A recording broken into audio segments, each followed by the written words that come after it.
Steal away, steal away, steal away to Jesus. Why don't you steal away? Steal Hi, my name is Jackie Murray, and about 9 years ago, I wrote and starred in a play about the life of Harriet Tubman. Right now, I'm standing close to the shoreline of the Marshy Hope Creek, which runs into the Nanticoke River. The Nanticoke River enters into Seaford, Delaware, which isn't too far from here. And Seaford, Delaware is the scene where the famous Tilly escape occurred. We're going to be meeting with the curator of the Seaford Museum, Mr. Jim Blackwell, who has done some extensive research into that famous escape. So come along with us. We'll be calling on Harriet to guide us.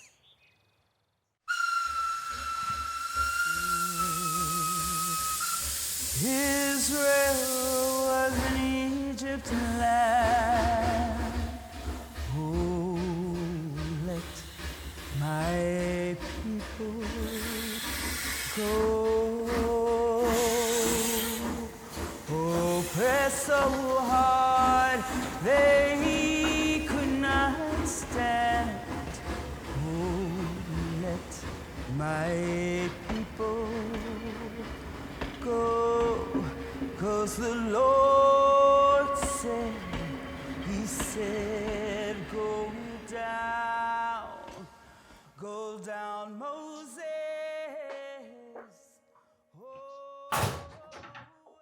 Oh, hi there, Jackie. Hello. Yes. Hi, I'm yes. Jim, right? Yes, it is. Nice to meet It you. is nice to meet you. Well, I understand that you have a lot of information about Harriet Tubman We do. and some of the time that she spent here in the Seaford, Delaware area. Yes. All right, great. And it's all like the truth. It's been like verified that Yes. like Tilly's escape occurred here. Yes. Tilly's escape went from Baltimore and then south and then up the Nanticoke to Seaford. So Okay. before going farther north. So I yes. would love to see the paperwork. I Well, would love to see. I'd be happy to show you. Thank you so much. Okay, come on, let's go take a look at All the right, exhibit. thank you.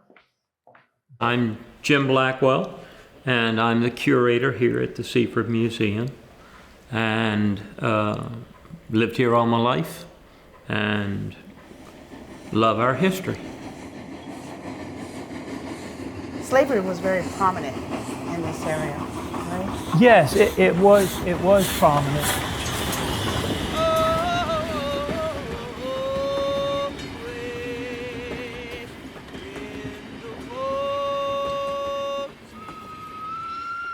God is gonna trouble the water.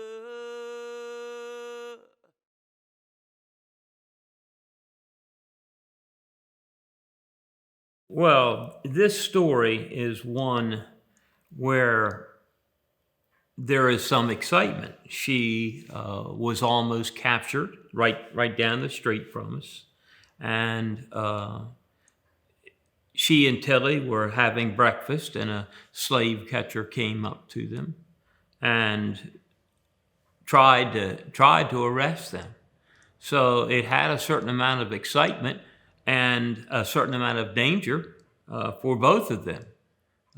Harriet had escaped 8 years before this, 7 years, and so it would have been a major change. I mean, she could have been sent back into slavery and sent south.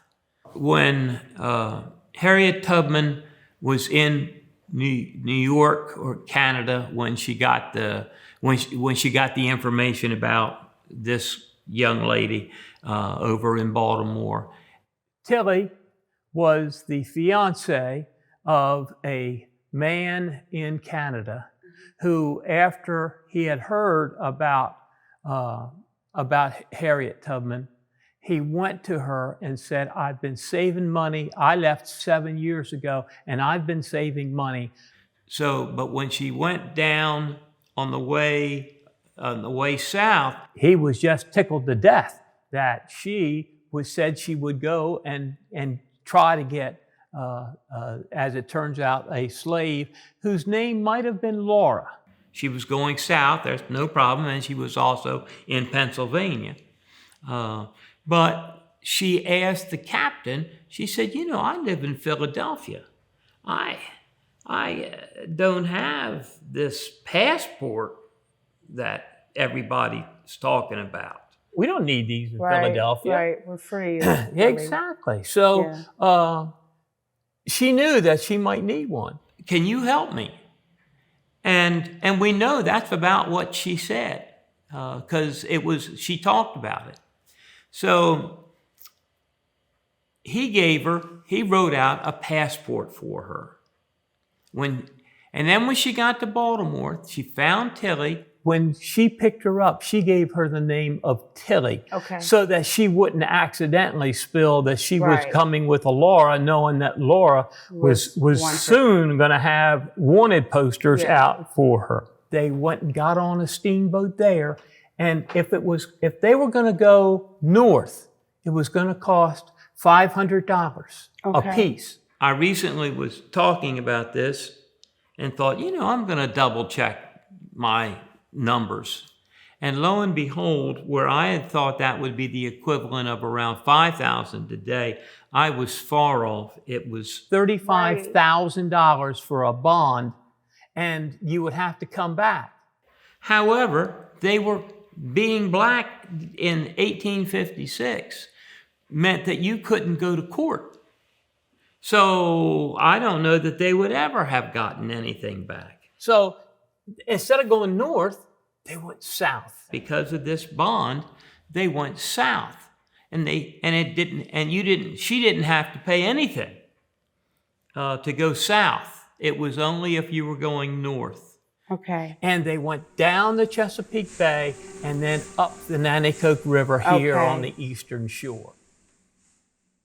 And she went to the captain on that steamboat and said, and we know the name of that steamboat. That steamboat was the Kent, and it was just starting out, and it was a new steamboat. She asked that captain, she said, we don't know what she said. We don't know what she said exactly because she didn't write. That wasn't recorded down what she said did. But it was probably something like, you know, this is my niece here, and she forgot hers. She doesn't know where we're going. He looked at her passport, recognized the name of the captain who had given her one. So therefore, he let it go. He said, sure, let me write you one. So that captain then wrote a passport for them when they got in Seaford. And this is where it gets really interesting. Because she thought of this in advance. They came in at nighttime, just in the evening, and walked up the hill and stayed at the hotel at the top of the hill. And the next morning, there were 2 slave catchers that came and tried to arrest them. That's where this passport comes into play. And the owner of the inn that was right down the road came over and said, leave these people alone. They've got a passport. I guess he had seen them the night before. He said, they're okay, leave them alone. And he did. He just left them alone. So we know that without those passports, the story of Harriet Tubman would not have gone through all the people that she carried up north. So then she left and got up to probably Bridgeville, because the train had gotten to Bridgeville and was operating as of September 30th. So 3-4 weeks before this, they had started operating a train going north. So although she might have gone up another stop, Right. we don't know. So that's Bridgeville, Delaware? In Delaware. Okay. This is after, when you go up the Nanticoke, you go down, when you're downriver, you're in Maryland. Okay. But then you get up here, we're about 40 miles up, but about 35 miles up, you come into Delaware. Okay. So all this is now happening in Delaware, which was a slave state. Right. And including Delaware was a slave state even after the Civil War. After the Emancipation Proclamation? Yes. After that, we were still... Until the ratification of the 13th Amendment? Yes. That's what did it. Okay, wow. That's what. Okay. Only it was Kentucky, a Union-held territory. It was a Union state. Oh wow! We were a Union state. Okay. And Kentucky was a Union state. Okay. Okay. And both of them still had slaves. All the other states had given up slavery. Right. But not Delaware, and it usually failed by one vote. Yeah. It failed by one vote, of course. And they voted multiple times. Yeah. And it still failed by one vote every time. She was able to continue her work just because she was smart enough to get those passports in advance while she was traveling here. So it's a good story.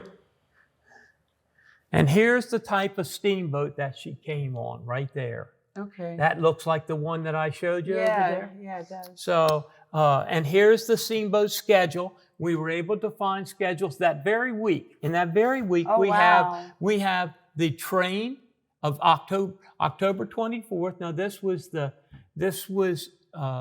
day that she got here was the 24th. And over here, this is October 22nd. But it's just about the exact same time that we saw, that we talked about here.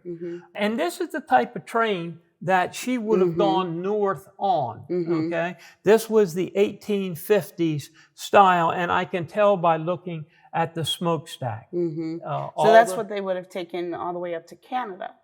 All the way, except now she didn't. She only went to Camden, which is south of Dover, and met with the Brinkleys. Okay. The Brinkley brothers, okay, helped her. And we know that because a little while later, about 5 months later, they wrote a letter. And in the letter, he talked about having seen Harriet Tubman coming through. He didn't want to say, I helped her, in a letter, but we know what he did. Okay. So we actually are really sure it was the Brinkleys that helped in Camden. And that's what the hotel looked like back in the day. And now this was a little bit later. This was in the Civil War or after the Civil War, and they probably changed the name over to the Union about then.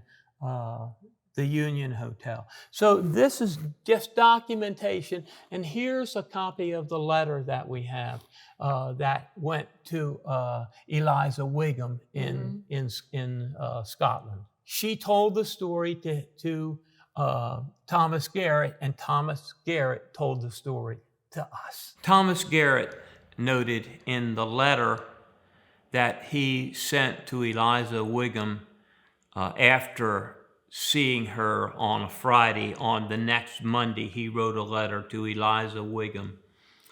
And what he noted in that letter, I think is the best comment that you can say, is that she didn't seem to understand that what she was doing was just incredible. Taking people out of slavery and getting them up north to freedom.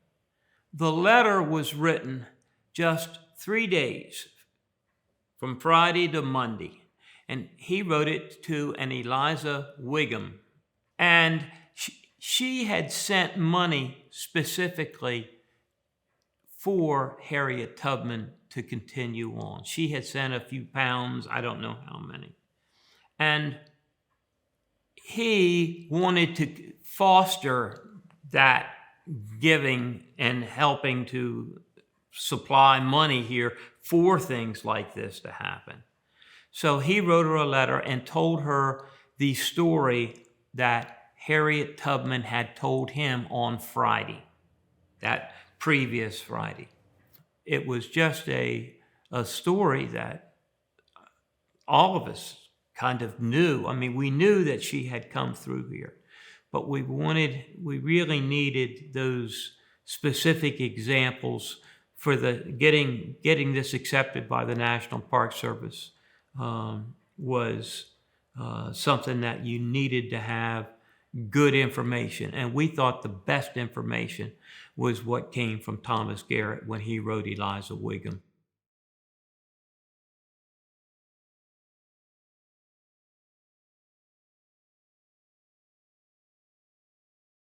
When she came to that hotel in the evening,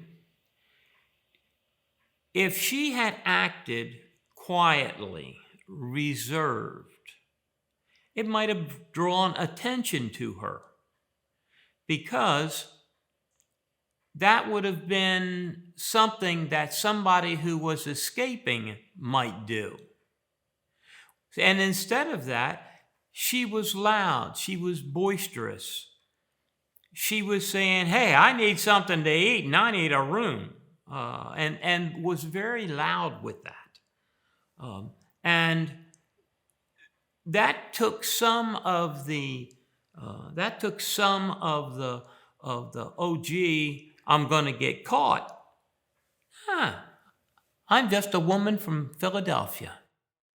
And either somebody had told her, but she apparently knew where the hotel was. Right. And as far as we know, it was, like I said, it was only one hotel at the time. Okay. So we think that's where she stayed. Okay. So, anyway, but the steamboats were these big, beautiful boats that used steam power. That's why they're called steamboats. And their wheels, a lot of times people think of a stern driven, and these weren't. These were using the paddles. They were using paddles. Yes, but some steamboats. When I think of steamboat, I think of the paddle in the stern. Yeah.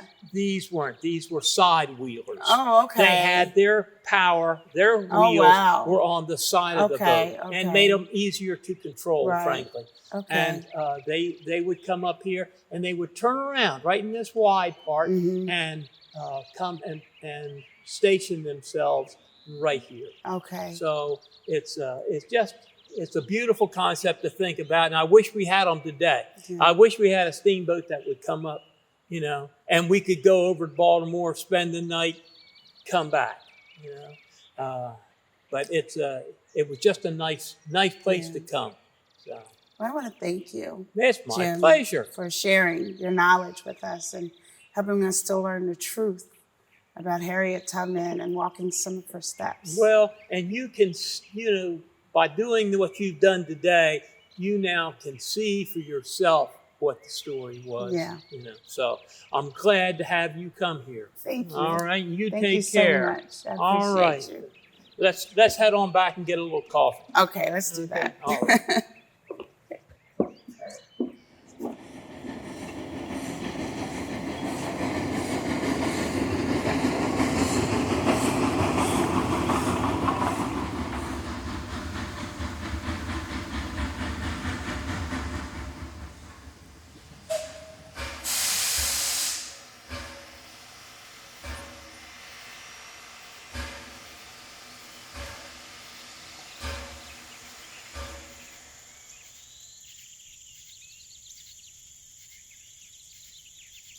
As I finish out this day and the sun goes down on this day here in Seaford, Delaware, I can't help but imagine Harriet Tubman making her way through this area, saving someone to escape like Tilly and more,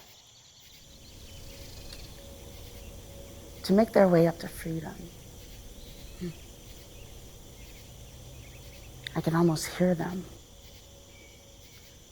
Wade in the water, wade in the water.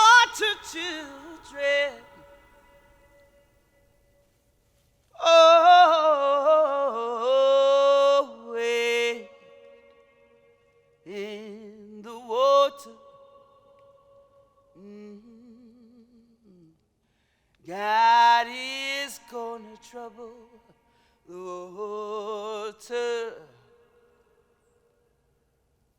Who are those children dressed in red? God is gonna trouble the water. It might be the ones that Moses led. Oh, God is gonna trouble the water. Who are those children dressed in white? God is gonna trouble the water. It might be some of those Israelites. Oh, God is gonna trouble the water. Who are those children dressed in blue? Oh, God is gonna trouble the water. It might be the ones that made it through. Oh, God is gonna trouble the water. Oh, wade in the water. Come on and wade in the water, children. Oh, wade in the water. Don't you know God is gonna trouble the water? Don't you know God is gonna trouble